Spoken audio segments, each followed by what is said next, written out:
ഉണ്ണിബാലകൃഷ്ണൻ, CPM-ന്റെ ജില്ലാ സമ്മേളനങ്ങളുടെ തുടക്കത്തിൽ മുഖ്യമന്ത്രിക്കെതിരെയും ആഭ്യന്തര വകുപ്പിനെതിരെയും രൂക്ഷമായ പ്രതികരണങ്ങൾ നമ്മൾ കണ്ടു പല ഘട്ടങ്ങളിലും. പിന്നീട് അങ്ങോട്ട് മുഖ്യമന്ത്രി തന്നെ ജില്ലാ സമ്മേളനങ്ങളിൽ നേരിട്ടെത്തി ആ മുറിമുറിപ്പുകളൊക്കെ കുറഞ്ഞു വരുന്നതാണ് കണ്ടത്. സംസ്ഥാന സമ്മേളനം വളരെ ഭംഗിയായി തന്നെ പോയി, വലിയ വിഭാഗീയത പ്രശ്നങ്ങളൊന്നുമില്ല. സമ്മേളന റിപ്പോർട്ടിൽ തന്നെ പ്രാദേശിക വിഭാഗീയതയുള്ളൂ, കരുനാഗപ്പള്ളിയും അമ്പലപ്പുഴയും ഒക്കെ ചൂണ്ടിക്കാട്ടി. പക്ഷേ സംസ്ഥാന സമിതിയും സെക്രട്ടേറിയറ്റും രൂപീകരിച്ചപ്പോൾ ചില മുറിമുറിപ്പുകൾ ഉയരുന്നു. അതിൽ പരസ്യമായ പ്രതികരണം നടത്തിയത് പത്മകുമാറും പിന്നെ P. ജയരാജൻ്റെ മകൻ്റെ ഒരു ഫേസ്ബുക്ക് പോസ്റ്റ് മാത്രമാണ്. സുകന്യ അടക്കമുള്ളവർ പരോക്ഷമായിട്ടാണ് കാര്യങ്ങൾ വിവരിക്കുന്നത്. ബാക്കി ആരുടെയും പ്രതിഷേധം ഇതുവരെയും പുറത്തു വന്നിട്ടില്ല. മെഴ്സിക്കുട്ടിയമ്മ ഉള്ളിൽ പ്രതിഷേധിച്ചു എന്നറിയുന്നു. മുറിമുറിപ്പുകളിൽ കാര്യമുണ്ടോ? ചില മുറിമുറിപ്പുകൾ വളരെ പ്രധാനമാണ്. അത് ഈ പാർട്ടി ഗൗരവത്തോടെ തന്നെ പരിഗണിക്കുന്നുണ്ട് എന്നാണ് ഞാൻ മനസ്സിലാക്കുന്നത്. അതിൻ്റെ ഒരു പ്രധാനപ്പെട്ട കാര്യം എന്ന് പറയുന്നത്, സാധാരണഗതിയിൽ CPM പോലൊരു പാർട്ടി വളരെ അച്ചടക്കമുള്ളൊരു പാർട്ടിയാണ്. ആ പാർട്ടിക്കകത്ത് എന്തൊക്കെ അഭിപ്രായ ഭിന്നതകൾ ഉണ്ടായാലും പാർട്ടി ഒരു തീരുമാനം എടുത്തു കഴിഞ്ഞാൽ ആ തീരുമാനം മാത്രമാണ് പുറത്തേക്ക് വരിക. അല്ലാതെ അതിൻ്റെ വിയോജിപ്പുകൾ അകത്തു പറയുന്നവർ പിന്നീട് അത് പുറത്തു വന്ന് പരസ്യമാക്കുന്ന ഒരു രീതി സാധാരണഗതിയിൽ CPM-ലില്ല. നമ്മൾ അവസാനം കണ്ടത് 2015 ആലപ്പുഴ സമ്മേളനത്തിൽ VS അച്യുതാനന്ദൻ ഇറങ്ങിപ്പോയൊരു സംഭവമാണ്. പിന്നീട് ഇങ്ങോട്ട് 2 സംസ്ഥാന സമ്മേളനങ്ങൾ നടന്നല്ലോ. 18 തൃശ്ശൂരിൽ നടന്നു, 22 എറണാകുളത്ത് നടന്നു. അപ്പോഴൊന്നും സംഭവിച്ചിട്ടില്ലാത്ത ചില വിയോജിപ്പുകൾ പ്രകടമായി തന്നെ പുറത്തേക്ക് വരുന്നു എന്നുള്ളത് വളരെ പ്രാധാന്യം അർഹിക്കുന്ന ഒരു കാര്യമാണ്. അവിടെ തന്നെ ഞാൻ ഈ പത്മകുമാറിൻ്റെ പ്രതിഷേധത്തെയാണ് ഏറ്റവും ഗൗരവത്തിൽ കാണുന്നത്. പത്മകുമാറിൻ്റെ പ്രതിഷേധം വളരെ ഗൗരവമുള്ളതാണ് എന്ന് പാർട്ടിക്ക് തന്നെ ബോധ്യമുള്ളത് കൊണ്ടാണ് ആ ജില്ലയുടെ സെക്രട്ടറി ആയിട്ടുള്ള രാജു എബ്രഹാം പത്മകുമാറിനെ പോയി കണ്ടത് എന്നുകൂടി ഞാൻ വിചാരിക്കുന്നു. എന്താണ് പത്മകുമാർ പറഞ്ഞത്? ഒരു പ്രശ്നം ആര് പറയുന്നു എന്നതിനപ്പുറം പറഞ്ഞ പ്രശ്നത്തിൻ്റെ ഗൗരവം എത്രയുണ്ട് എന്നതിൻ്റെ അടിസ്ഥാനത്തിലാണോ നമ്മളൊരു വിലയിരുത്തലിലേക്ക് വരിക. ഇപ്പോൾ പത്മകുമാർ പറയുന്നൊരു കാര്യമുണ്ട്. പരസ്യമായി തന്നെ അദ്ദേഹം ആദ്യം തന്നെ അദ്ദേഹത്തിൻ്റെ എതിർപ്പ് പ്രകടിപ്പിച്ചു. 52 വർഷമായിട്ട് അദ്ദേഹം ഈ പാർട്ടിയിലുള്ളതാണ്. 35 വർഷമായി ജില്ലാ സെക്രട്ടേറിയറ്റിലുള്ള ആളാണ്. എന്നിട്ടും തനിക്ക് സംസ്ഥാന കമ്മിറ്റിയിലേക്ക് ഒരു പ്രവേശനം കിട്ടിയില്ല എന്നുള്ള വിഷമത്തിനപ്പുറം അദ്ദേഹം പറയുന്നൊരു പ്രശ്നം 9 വർഷം മുമ്പ് വന്ന വീണ ജോർജ്, പാർലമെൻ്ററി പാർട്ടി നിൽക്കുന്ന വീണ ജോർജ് ക്ഷണിതാവായിത്തീരുന്നു എന്നുള്ളതാണ്. അക്കാര്യം ഒരു ഗൗരവപ്പെട്ട കാര്യമാണ് പാർട്ടിയായിട്ട് ബന്ധപ്പെട്ട്. എന്തുകൊണ്ടാണെന്ന് വെച്ചാൽ പാർട്ടി തന്നെ പാർട്ടിയെ വിശദീകരിക്കുന്നത് എങ്ങനെയാണ്? വർഗ ബഹുജന സംഘടന എന്നാണ് CPM എപ്പോഴും പറയുക. അതിൽ വർഗത്തിനാണ് കേട്ടോ എപ്പോഴും പ്രാധാന്യമുള്ളത്. തൊഴിലാളി വർഗ പാർട്ടി എന്നാണല്ലോ CPM പറയുക. അപ്പോൾ എപ്പോഴും വർഗവുമായി ബന്ധപ്പെട്ട് അതിൻ്റെ സംഘടനകളിൽ പ്രവർത്തിക്കുന്ന ആളുകൾക്കായിരിക്കും സംഘടനാ തലപ്പത്ത് എപ്പോഴും പ്രാധാന്യം നൽകുന്നത് CPM-നെ പോലൊരു പാർട്ടി. അതിൻ്റെ കാരണം ഞാൻ പറഞ്ഞുതരാം. ഇപ്പോൾ പാർലമെൻ്ററി പാർട്ടി എന്ന് പറയുന്ന ഒരു 3-ാം ഘട്ടം മാത്രമാണ്, ഒരു 3-ാം ഘടകം മാത്രമാണ് യഥാർത്ഥത്തിൽ. വർഗസംഘടനകൾ ഉണ്ടായിരിക്കുന്നു.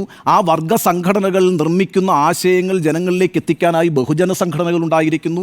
പിന്നെ പാർലമെൻ്ററി പാർട്ടി ഉണ്ടായിരിക്കുന്നു. പാർലമെൻ്ററി പാർട്ടി എന്ന് പറയുന്നത് പാർലമെൻ്ററി ജനാധിപത്യത്തെ അംഗീകരിച്ചുകൊണ്ട് തിരഞ്ഞെടുപ്പിൽ മത്സരിക്കുന്ന ഒരു പാർട്ടിക്ക് ജനകീയമായ മുഖങ്ങൾ ആവശ്യമാണ്. അതൊരു മോശപ്പെട്ട കാര്യവുമല്ല. പക്ഷേ അവർ അധികാരത്തിൻ്റെ ഭാഗവുമായി നിൽക്കുന്ന ആളുകൾ എന്നുള്ള നിലയ്ക്ക് സംഘടനാ പ്രവർത്തനം നടത്തിക്കൊണ്ടിരിക്കുന്ന ആളുകൾക്കായിരിക്കും എപ്പോഴും മുൻതൂക്കം നൽകുക. പ്രത്യേകിച്ച് CITU, കർഷക സംഘം പോലെയുള്ള സംഘടനകളിൽ നിന്ന് വരുന്ന നേതാക്കളെ സംബന്ധിച്ചിടത്തോളം അവർക്കെപ്പോഴും സംഘടനയിൽ ഒരു വലിയ പ്രാധാന്യം ഉണ്ടായിരിക്കും. ഇന്നിപ്പോൾ നമ്മൾ വിലയിരുത്തുമ്പോൾ കേരളത്തിലെ ഈ CPM-നെ ബാധിച്ചു നിന്ന ചൂട് നിന്ന് ഏറ്റവും വലിയ വിഭാഗീയത ആരൊക്കെ തമ്മിലായിരുന്നു? CITU പക്ഷവും VS പക്ഷവും തമ്മിലല്ലായിരുന്നു ഏറ്റവും വലിയ ഏറ്റുമുട്ടൽ?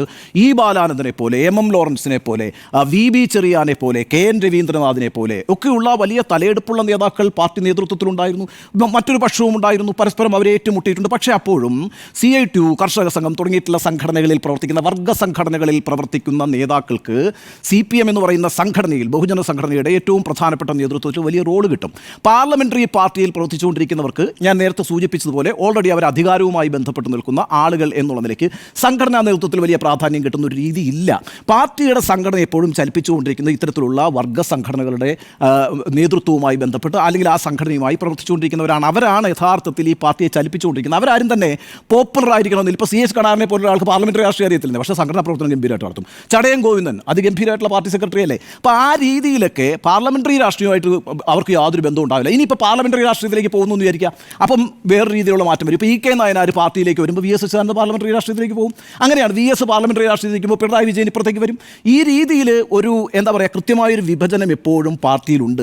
പാർട്ടിയുടെ സംഘടന എന്ന് പറയുന്നത് ആ സംഘടനയ്ക്കകത്ത് നിരന്തരം പ്രവർത്തിച്ചുകൊണ്ടിരിക്കുന്ന ആളുകളുടെ ഒരു നേതൃത്വമായിരിക്കും. അവിടെ ആ സംഘടനയ്ക്കകത്ത് പോപ്പുലറായാൽ മതി. കേരളത്തിൽ പോപ്പുലർ ആകണമെന്നില്ല, അങ്ങനെ ഒരു ജനകീയ മുഖമാകണമെന്നില്ല. ഇത് കമ്മ്യൂണിസ്റ്റ് പാർട്ടികളുടെ ഒരു രീതിയാണ്. കമ്മ്യൂണിസ്റ്റുകൾ ഈ സംഘടന സംഘടനയെ നയിച്ചിട്ടുള്ള എല്ലാ ആളുകളും ജനകീയരായ നേതാക്കളായിരുന്നു, ജനകീയ മുഖങ്ങളായിരുന്നു. അങ്ങനെയൊന്നും അല്ലല്ലോ. അപ്പോൾ ആ സംഘടനാ രീതിയാണ് യഥാർത്ഥത്തിൽ പത്മകുമാർ മുന്നോട്ട് വയ്ക്കുന്നത്. പാർലമെന്ററി രാഷ്ട്രീയത്തിൽ നിൽക്കുന്ന ആളുകൾക്ക് വളരെ പെട്ടെന്ന് തന്നെ ഈ പറയുന്ന CPM നേതൃത്വത്തിലേക്ക് എത്താൻ കഴിയുന്നത്, വലിയ രീതിയിൽ എത്താൻ കഴിയുന്നത് സംഘടനാ പ്രവർത്തനം നടത്തുന്ന ആളുകളെ സംബന്ധിച്ചിടത്തോളം ഒരു തിരിച്ചടിയാണ് എന്നുള്ള യാഥാർത്ഥ്യത്തെയാണ് പത്മകുമാർ മുന്നോട്ട് വയ്ക്കുന്നത്. പത്മകുമാറിൻ്റെ സംസ്ഥാന സമിതിയിലേക്കുള്ള എലിവേഷന് ഒരു തടസ്സമായി നിന്നതിൻ്റെ മാത്രം പ്രശ്നമായിട്ട് നമ്മൾ കാണേണ്ട. അതുകൊണ്ടാണ് പത്മകുമാർ രാവിലെ നമുക്ക് നൽകിയിട്ടുള്ള അഭിമുഖത്തിൽ പറയുന്നത്, എൻ്റെ മാത്രം അഭിപ്രായമായിട്ട് കാണണ്ട, അത് പങ്കുവയ്ക്കുന്ന ആളുകൾ വേറെയും ഉണ്ട് എന്ന് പറയുന്നത്. അത് വളരെ ഗൗരവപ്പെട്ട ഒരു വിമർശനമായിരിക്കുന്നതുകൊണ്ട് തന്നെയാണ് പത്മകുമാറുമായിട്ട് ഒരു ചർച്ചയ്ക്ക് പാർട്ടി നേതൃത്വം തയ്യാറാകുന്നതെന്നാണ് ഞാൻ വിചാരിക്കുന്നത്. ഇപ്പോൾ തന്നെ നമുക്ക് ഉണ്ടായിട്ടുള്ള പുതിയ സംസ്ഥാന കമ്മിറ്റി എടുത്ത് നോക്കിയേ. ഈ പുതിയ സംസ്ഥാന കമ്മിറ്റിയിലേക്ക് വന്നിട്ടുള്ള 17 അംഗങ്ങളിൽ നിങ്ങളൊരു കണക്കെടുത്ത് നോക്കിയേ. 17 അംഗങ്ങളിൽ 5 പേര് ജില്ലാ സെക്രട്ടറിമാരാണ്. ശരിയാണ്, 5 ജില്ലാ സെക്രട്ടറിമാർ സ്വാഭാവികമായും സംസ്ഥാന കമ്മിറ്റിയിലേക്ക് വരും. ബാക്കി 12 പേരെ എടുത്ത് നോക്കിയാലുണ്ടല്ലോ, അവരിൽ നല്ലൊരു ശതമാനം പാർലമെന്ററി പാർട്ടിയിൽ നിന്നുള്ളവരാണ്. മന്ത്രി ആർ ബിന്ദു, DK മുരളി തിരുവനന്തപുരത്ത് വാമനാപുരത്ത് നിന്നുള്ള MLA ആണ് അല്ലേ, ശാന്തകുമാരി പാലക്കാട് നിന്നുള്ള MLA ആണ്, അനിൽകുമാർ കൊങ്ങാട് നിന്നുള്ള MLA, അനിൽകുമാർ മേയറാണ്, ജോൺ പ്രിഡാസ് MP ആണ്. പിന്നെ വന്നിരിക്കുന്ന 2 പേര് DYFIയുടെ സംസ്ഥാന പ്രസിഡന്റും സെക്രട്ടറിയുമാണ്, സനോജും വസീഫുമാണ്.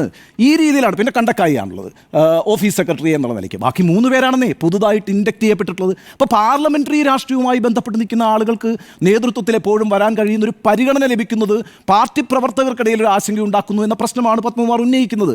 സെക്രട്ടേറിയറ്റ് എടുത്തു നോക്കിക്കോളൂ. 17 അംഗ സെക്രട്ടേറിയറ്റിൽ 6 പേര്, മുഖ്യമന്ത്രി അടക്കം 6 പേര് മന്ത്രിമാരാണ് അല്ലേ. 3 പേര് MLA-മാരാണ്. സ്വാഭാവികമായിട്ടും ഗോവിന്ദ മാസ്റ്റർ MLA ആണ്, ശൈലജ ടീച്ചർ MLA ആണ്, TP രാമകൃഷ്ണൻ MLA ആണ്. ശരി, അവർ വരേണ്ട ആളുകൾ തന്നെയാണ്. പക്ഷേ പ്രശ്നം എന്താ, പിന്നെയും ബഹുജന സംഘടനയുടെ നേതൃത്വത്തിൽ നിൽക്കുന്നവരാണ് പിന്നെയും ഷോക്കേസ് ചെയ്യപ്പെടുന്നത് എന്നുള്ളതാണ്. ഇപ്പോൾ KK ജയചന്ദ്രനായാലും M സ്വരാജ് ആയാലും അങ്ങനെയൊക്കെയുള്ള ആളുകൾ, പിന്നെ പുത്രത്ത് ദിനേശനായാലും CN മോഹനായാലും ഒക്കെ. പക്ഷെ പ്രശ്നം എന്താണെന്ന് വെച്ചാൽ, ഈ പറയുന്ന വർഗ സംഘടനകളിൽ നിന്ന് എത്രത്തോളം പ്രാതിനിധ്യം സംഘടനാ നേതൃത്വത്തിലേക്ക് വരുന്നവർക്ക് ലഭിക്കുന്നുണ്ട്, അഥവാ അതൊരു പോരായ്മയായി മാറുന്നുണ്ടോ എന്ന പ്രശ്നം പത്മകുമാർ ഉന്നയിച്ചിട്ടുണ്ട്. അത് ഈ സംഘടന ആലോചിക്കേണ്ട പ്രശ്നമാണെന്നാണ് ഞാൻ വിചാരിക്കുന്നത്. കാര്യം എന്താണെന്ന് വെച്ചാൽ, ഇപ്പോൾ ഇപ്പോഴത്തെ ഈ പറയുന്ന നവകേരളത്തിൻ്റെ പുതുവഴികൾ എന്നൊക്കെയുള്ള രേഖ പാർട്ടി പുറത്തേക്ക് വിടുമ്പോൾ വലിയ ചർച്ചയല്ലേ പാർട്ടിക്ക് പുറത്ത് നടക്കുന്നത്. സ്വകാര്യ സർവകലാശാലയെ കൊണ്ടുവരുന്നു, നയം മാറുന്നു CPM-ൻ്റെ, പൊതുമേഖലയിൽ സ്വകാര്യ നിക്ഷേപം അനുവദിക്കാൻ പോകുന്നു, അഥവാ പൊതുമേഖലയിൽ നഷ്ടത്തിൽ പ്രവർത്തിക്കുന്ന സ്ഥാപനങ്ങളെ നേരെ പിന്നെ സ്വകാര്യ മേഖലയ്ക്ക് കൈമാറാൻ പോകുന്നതിനെക്കുറിച്ച് ആലോചിക്കുന്നു. നോക്കൂ, 1998 അധികാരത്തിൽ വന്ന വാജ്പേയി മന്ത്രിസഭയാണ് ആദ്യമായി ഓഹരി വിറ്റഴിക്കൽ മന്ത്രാലയം ഉണ്ടാക്കിയത്. ആ മന്ത്രാലയത്തിൻ്റെ ചുമതലക്കാരൻ ഒരു പ്രമുഖ മാധ്യമ പ്രവർത്തകനായ അരുൺ ഷൂരി ആയിരുന്നു. ഒരു ഡിസ്ഇൻവെസ്റ്റ്മെൻറ്റ് മിനിസ്ട്രി ഉണ്ടായിരുന്നു അന്ന്. നമ്മൾ അതിനെതിരെ സമരം ചെയ്തിട്ടുള്ളതാണ്. ശരിയാണ്, EMS പറഞ്ഞിട്ടുണ്ട് അഭിപ്രായം ഇരുമ്പിലൊക്കെ അല്ല എന്ന് പറഞ്ഞിട്ടുണ്ട്. മാറാം. ഇങ്ങനെ മാറ്റം വരുമ്പോൾ അടിസ്ഥാന വർഗത്തോടുള്ള പരിഗണന എത്രമാത്രമുണ്ട് എന്നൊരു ചോദ്യം പൊതുബോധത്തിലുണ്ടാകുന്നു, പൊതുസമൂഹത്തിലുണ്ടാകുന്നു. ആ സമയത്ത് ഇത്തരത്തിൽ പാർലമെന്ററി രാഷ്ട്രീയത്തിൽ തിളങ്ങിക്കൊണ്ടു നിൽക്കുന്നതാണ് സംഘടനയുടെ നേതൃത്വത്തിൽ വരാൻ മെച്ചം എങ്കിൽ പാർലമെന്ററി വ്യാമോഹം പാടില്ല എന്ന് ഈ പറയുന്ന വലിയ തിരുത്തലായിട്ട് പറയുന്നുണ്ട്. പാർലമെന്ററി വ്യാമോഹം വലിയ രീതിയിൽ പാർട്ടിയിൽ ഒരു പ്രവണതയായിട്ട്, ഒരു ദുഷ്പ്രവണതയായിട്ട് വരുന്നു എന്ന് പാർട്ടി രേഖ തന്നെ പറയുന്നുണ്ട്. ആ സമയത്താണ് ഇത്തരത്തിലൊരു കാര്യം ഒരാൾ ഉന്നയിക്കുന്നത്. അപ്പോൾ അതുകൊണ്ട് ഞാൻ പറയുന്നത്, ഞാൻ ഇക്കാര്യത്തിൽ മറ്റ് വിശദാംശങ്ങളിലേക്കൊന്നും പോകുന്നില്ല. നേരത്തെ ഇവിടെ അരുൺ പറഞ്ഞ കണക്ക് P ജയരാജൻ്റെ കാര്യത്തിനകത്ത് ചില വിമർശനങ്ങൾ അദ്ദേഹം ഉന്നയിച്ചിട്ടുണ്ട്. സുകന്യയാണെങ്കിലും അതേപോലെ തന്നെ അവരൊക്കെ മറച്ചുവെച്ച് പരോക്ഷമായി ചില വിമർശനങ്ങൾ പറഞ്ഞിട്ടുണ്ട്. മേഴ്സിക്കുട്ടിയമ്മ പാർട്ടിക്ക് അകത്ത് പറഞ്ഞിട്ടുണ്ട്. പറയട്ടെ. പക്ഷേ പ്രശ്നം എന്താണെന്ന് വെച്ചാൽ, ഈ വിമർശനങ്ങൾക്കൊക്കെ അപ്പുറം ഇന്ന് പത്മകുമാർ ഉന്നയിച്ചിരിക്കുന്നത് ഒരു സംഘടനാ വിഷയമാണ് എന്നുള്ളത് കൊണ്ട് ആ വിഷയത്തെ ഞാൻ ഗൗരവത്തോടുകൂടി കാണുന്നു. അത് പാർട്ടിയും ഗൗരവത്തോടുകൂടി തന്നെ കാണുമെന്നാണ് ഞാൻ വിചാരിക്കുന്നത്. കാരണം പാർട്ടി എന്ന് പറഞ്ഞാൽ അടിസ്ഥാനപരമായി, കമ്മ്യൂണിസ്റ്റ് പാർട്ടി എന്ന് പറഞ്ഞാൽ അടിസ്ഥാനപരമായി പാർലമെന്ററി പാർട്ടിയല്ല, അത് അടിസ്ഥാനപരമായി സംഘടനയാണ്. അതൊരു വർഗ ബഹുജന സംഘടനയാണ്. അത് തൊഴിലാളി വർഗ പാർട്ടിയാണ്. ആ പാർട്ടിക്ക് മുന്നോട്ട് ചലിക്കണമെങ്കിൽ ആ പാർട്ടിയെ ചലിപ്പിക്കാൻ വേണ്ടി ത്യാഗോജ്വലമായി പ്രവർത്തനം നടത്തിക്കൊണ്ടിരിക്കുന്ന ആളുകളുടെ ഒരു നിര തന്നെ വേണ്ടി വരും. അങ്ങനെയാണ് പാർട്ടി കേരളത്തിൽ ശക്തിപ്പെട്ടിട്ടുള്ളത്. ആ പാർട്ടിക്ക് മുന്നോട്ട് പോകണമെങ്കിൽ ഈ വിമർശനത്തെ ഗൗരവത്തോടെ കാണേണ്ടി വരും എന്ന് തന്നെയാണ് ഈ വിഷയത്തിൽ എൻ്റെ നിലപാട്.